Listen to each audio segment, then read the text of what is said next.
This is EWP 2018. We're in the Philmont Scout Ranch here with the intern.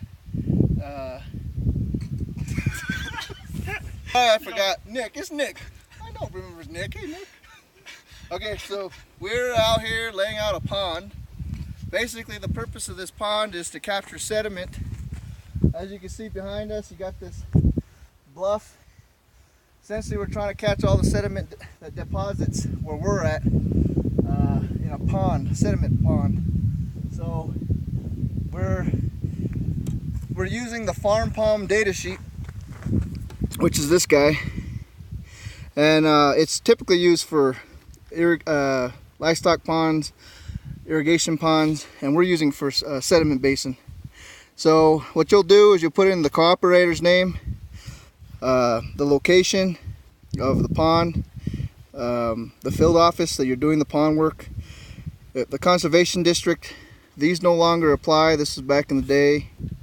The field number, who was designed by, approved by, checked by, and then the cooperator can accept it by signing here. They have to sign the cover sheet in addition if this was an EQIP program. Once again, this is EWP. And then we'll put the job class. So today's date is, I believe, 7/18. The party is, I'm just going to say it because I don't have time to write it. Jeremy, I'll be the note taker. Nick, he's the rod man. And that's basically it. Oh, and then we got Diego. He's not behind us or in this video, but he's going to be using the right angle prism to lay out the stakes. I haven't figured out the drainage area, but I will. We're right now, that's our benchmark. We're going to get a benchmark reading. So go ahead and do that, Nick. Give me the reading on that benchmark. Go ahead and pause it. Or actually, just let it go.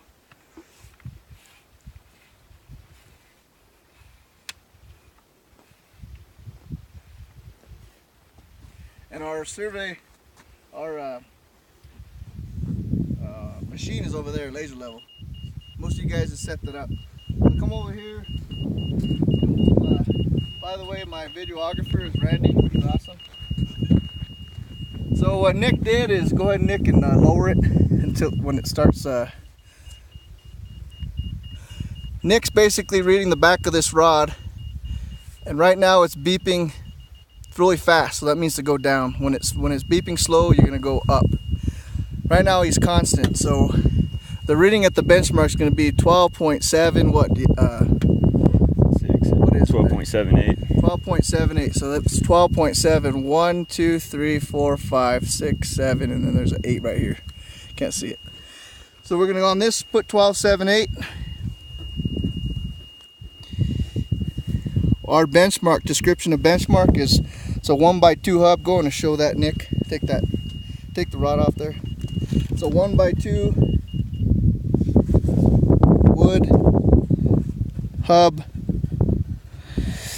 And then when you're sizing a pond to retain water, all these questions will be answered. For sediment, basically we want to catch as much sediment as possible. So we could figure out how much sediment deposition is going to happen. We know that there's going to be a lot of sediment deposition, so I just nix all these for sediment basin. Like I said, normally this data sheet is made for a pond on a farm for irrigation or for livestock. So that's why you have questions like, will pond be adversely affected by sediment? Well, all ponds will for the most part. So what are you going to do to mitigate that? Usually put silt fence or a silt deposition area upstream of the pond. What actions will be taken to protect the pond? What I just said, put it right there. The soils report, we're going to go, if you're doing a pond on a farm, you're going to go and make sure you get all the soils from the soil charts. And then now we're going to just sketch our pond. And basically our pond is 100 by 100. I normally do this much neater, but for this video I don't have time to be neat. It's a 100 by 100 pond. Water is going to be coming like this, so I show the flow of water. It's going to come in at a 4:1 and go out at a 4:1, and then my side slopes will be 3:1 and 3:1. So basically what I did was just draw a square, and that's about it. Then now I need to orient my pond as per the drawing relative to north. So I got a compass here, and it's saying that north is that way. So I'm just going to draw a north arrow this way. So if you've never done this before, you can just read basically all this, and what I just said is in that. Pause it. So now we, before we even got to this point, we already staked out all the stakes, the four corners of a 100 by 100 pond. Before we even staked it out, we had to figure out where we were going to put the pond. So what we used for a sign of where we're going to put it is, because there was a fire and there was already rain washed the sediment, so the sediment dictated where we put the pond. So we found where the main portion of sediment was being deposited, and we put the pond right in the middle. And then on this pond in particular, behind you we have a archaeological ditch. So we offset from that ditch more than 100 feet or so, and assuming the archaeologist comes out here and tells us to move our pond, we didn't want to have to do it. So we're trying to play it safe. So we offset the pond from that archaeological feature 60 to 100 feet away, and we put the first stake here, hammered it in, and then I had Diego go 100 feet with the tape. Hey Nick, bring me the tape real quick. Go ahead and pause it. So we started from this stake, and then we laid out 100 feet of tape. Go ahead and hold that taut, Nick. Hold it tight. And what are you reading over there? Hold it tighter. It's got on this little, there we go. What's the reading on there?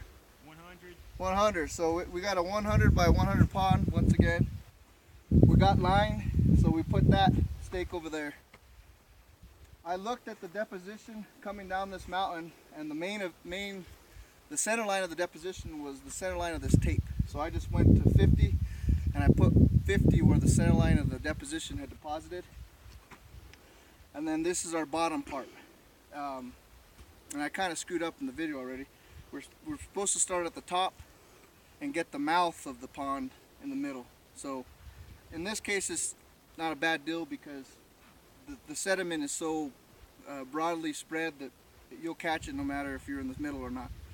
But normally you want to start with the inlet of the pond. This is the inlet right here. Water's coming in. This is 100 feet. You're going to get this right here to be in the middle of your sediment deposition. Let's just say your sediment deposition is here, flowing this way. You want to get the middle of your reading, so in this case 100 feet, you want 50 to be right there, and then center the inlet there. So at this point, Diego, he's going to give me the flag that's perfectly perpendicular to this stake upstream. So what he's going to do is look into this right angle prism at Nick at the rod. He's going to put, basically you have a yellow, this is a right angle prism by the way, and you got a yellow look into glass, I don't know what you call it. You're gonna look into that. He's gonna look into that at Nick, and then I believe it's gonna be on the bottom one. He's gonna look. He's gonna look at the top one, and the top one's gonna show that. Go and pan to that stake over there with the orange flag. He wants to get that stake, an orange flag, perfectly in line with Nick. And so to demonstrate how you use it, Nick's going to show you exactly what I tried to explain. He's going to stand directly over that high lath, and the easiest way to do it is to rest it on the high lath. And then he's going to look at Nick, and Nick particularly, he's going to look at the high lath. He's going to get that in his yellow look through. He got him perfectly in there. And then since we already laid this out, that orange flag, he's going to get that orange flag perfectly in line with the high lath that Nick is at. And is it there, Diego? All right, good. At that point, Nick will have got the tape and swung it to this corner, and we're going to measure another 100 feet. When we're done with that, we're going to go to that stake and do the same thing. So in a nutshell, just to give you guys a big the layout, Diego's standing right here. I'll say Diego, this is Nick. Nick's over there. Diego looked at Nick, put the high lath right in the middle of the mirror, right angle prism, and then he got this high lath over here directly in the sight of the top mirror, and was able to get that high lath over there put in. So go ahead and pause.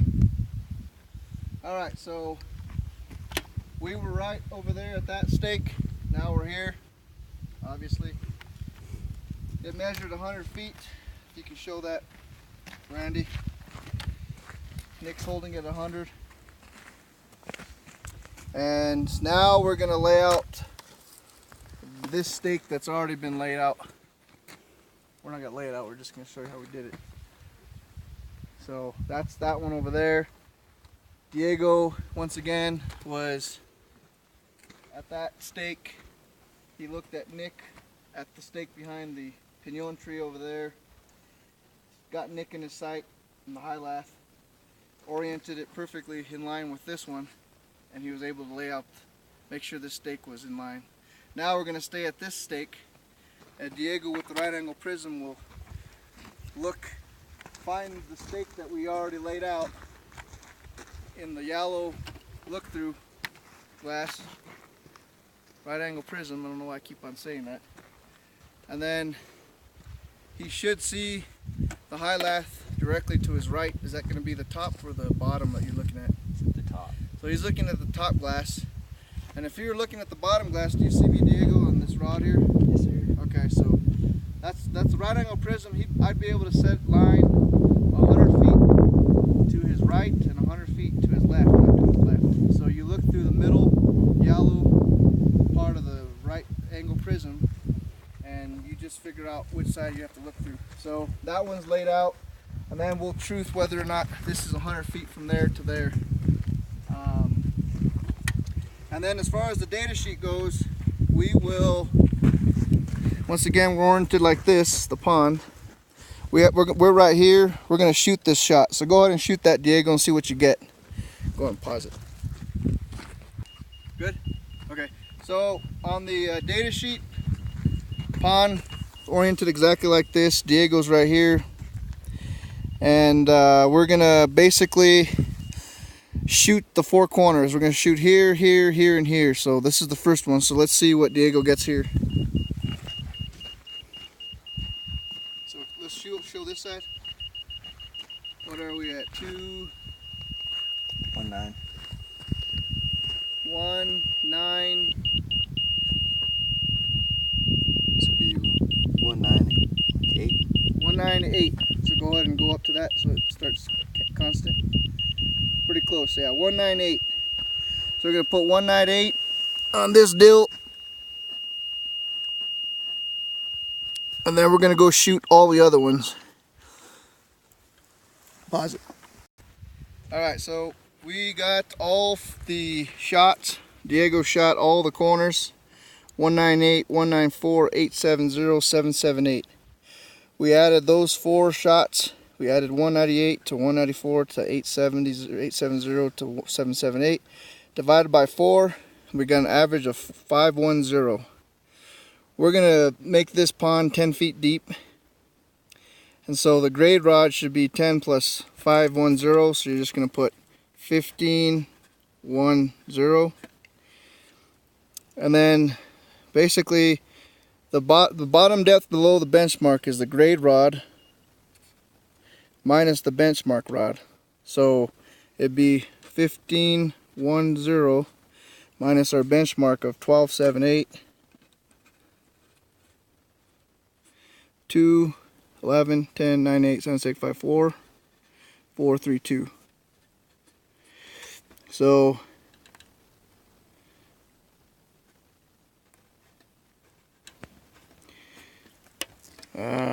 pause real quick. Alright, so after you do the bottom depth below benchmark, which is the grade rod 1510 minus the benchmark rod 12.78, you can get 2.42. So what that means is that your benchmark is at 12.78, but when you're shooting the bottom of your pond, you're shooting at 2.42. The end slopes are going to be the ones where the water's coming in, 4 to 1, 4 to 1. So I'll put 4 to 1 and 4 to 1. Sorry, 4 to 1. Side slopes are these guys, 3 to 1. Burn width, we're not building an embankment pond. The area of top, you're just going to get the area of the top 100 times 100. Then you're going to get the area of the bottom, which in this case, you're going 3 to 1 in, so 3 times the excavation is 30. And you're going 30 feet in this way, so 100 minus 30 and 30, 100 minus 60 is 40. And then on this one, we're going 4 to 1 in, 4 to 1 in. It's 10 feet deep, so you multiply 4 times the depth is 40. 4 times the depth is 40, so 40 and 40 is 80. 100 minus 100 is 20. 100 minus 80 is 20. So our bottom is 40 by 20. And so if you look over here, we actually staked out the bottom for this for the contractor to build this. The reason why it's important to have these bottom stakes is because the contractor, what he likes to do is he'll get his excavator and he'll get basically in line with the edge of the pond. He'll get in line with the edge of his pond with his excavator. He'll get his boom and reach out to those stakes over there. And then he'll start digging. So this little square down here is indeed a 20 by 40 bottom. You don't want to get a bottom much smaller than the minimum on a pond is 200 feet squared. So the minimum that you'd want to build your pond bottom would be a 10 by 20 pond. And the reason for that is because equipment needs to get in there and be able to dig that and shape it. So that's why you don't do that. So there's our 40 by 20 pond. Then, this one's going to be 100 by 100, so 10,000. 40 times 20 is 800. So area of the bottom. And then lastly, the area of the middle.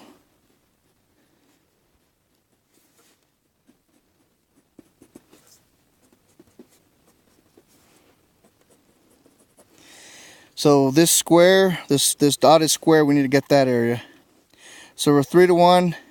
Instead of going 10 feet deep, we're going 5 feet deep because we're going up halfway up the, basically from the side view, it looks like this. This is 10 feet. And we want to get the area of the square at this depth, so in the middle. So at a 3 to 1, we're going 3 feet out and dropping 1 feet down. So you're going to multiply, this is 10, we want to find, this is 5, we want to do 3 times 5 is 15, 3 times 5 on this side is 15, so you have 30, 100 minus 30 is 70, so this length is 70. And then on this dill, it's the same thing, except now this is 4 to 1. We want to find the length of this side. So 4 times 5 is 20, 4 times 5 is 20, 20 and 20 is 40, 100 minus 40 is 60, so this is 60. Now the area of the middle, 70 times 60, so that's 4,200.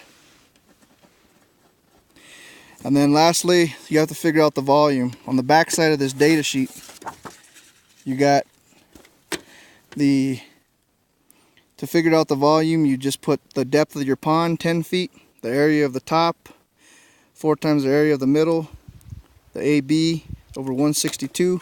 So I'll just show you that real quick, but I'm not going to calculate it because I don't have a calculator right now. you're going to do V equals D times area of the top plus 4AM plus AB divided by 162. Depth is 10 feet. Area of the top is 10,000. 4 times AM is 4,200. Plus A of B is 800. All that divided by 162.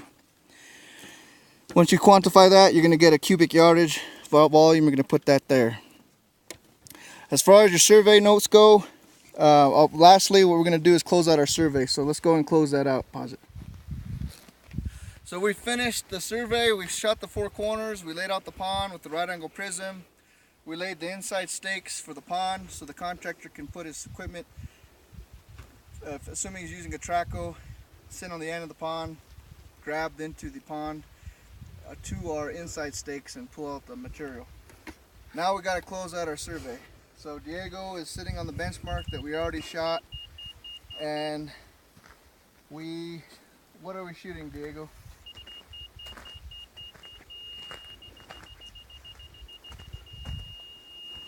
I got 12.77. So we got 12.77.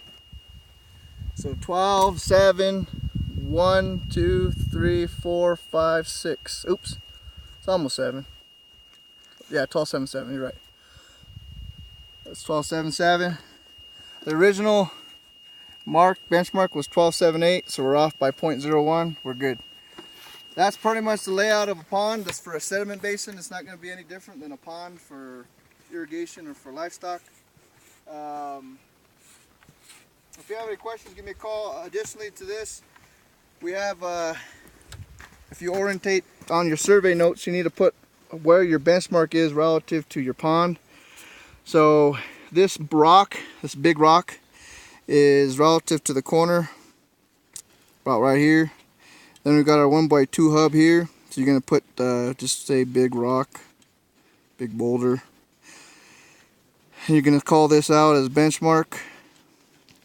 And basically it's the 1x2 wood hub. So benchmark, you can put 1x2 hub. And then you want to just give a distance from the corner to here so that the contractor can find it. So if it's 200 feet, just pay 200 feet.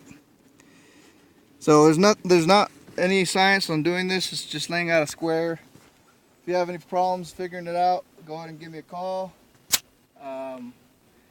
That's about it.